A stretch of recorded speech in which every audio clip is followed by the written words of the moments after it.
जय श्री कृष्ण। आज हम बात कर रहे हैं भगवद गीता के अध्याय 1 के श्लोक 10 की। श्लोक पाठ। अपर्याप्तं तदस्माकं बलं भीष्माभिरक्षितम् पर्याप्तं त्विदमेतेषां बलं भीमाभिरक्षितम्। दुर्योधन कहता है, अपर्याप्तं तदस्माकं बलं भीष्माभिरक्षितम्, अर्थात अधर्म और अन्याय के कारण दुर्योधन के मन में भय था।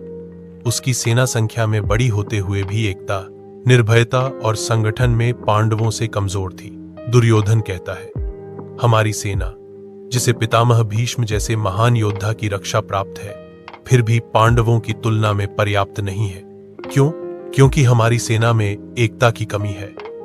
और भीष्म जी कृष्ण के बड़े भक्त हैं। उनके हृदय में युधिष्ठिर का बड़ा आदर है, अर्जुन पर भी उनका बड़ा स्नेह है।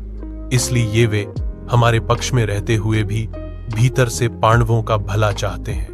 पर्याप्तं त्विदमेतेषां बलं भीमाभिरक्षितम्, अर्थात पांडवों की सेना हमारे पर विजय करने में समर्थ है, कारण कि इनकी सेना का संरक्षक भीम है, जो कि बचपन से ही मेरे को हराता आया है।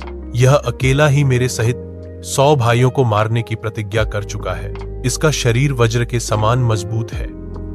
इसको मैंने जहर पिलाया था तो भी यह मरा नहीं। इसीलिए यह सेना वास्तव में समर्थ है, पूर्ण है। दोस्तों, याद रखिए, जिसका सहारा सिर्फ नाशवान धन, दौलत, पद, प्रतिष्ठा और स्वार्थ हो, और जिसके भीतर अधर्म, अन्याय और दुर्भाव भरे हों, उसका बल कभी सच्चा नहीं होता। बाहर से चाहे वह कितना भी शक्तिशाली लगे, भीतर से वह खोखला और डर से भरा होता है। लेकिन जो अपने धर्म पर अडिग रहता है और भगवान को अपना एकमात्र आश्रय मानता है, वह कभी भयभीत नहीं होता।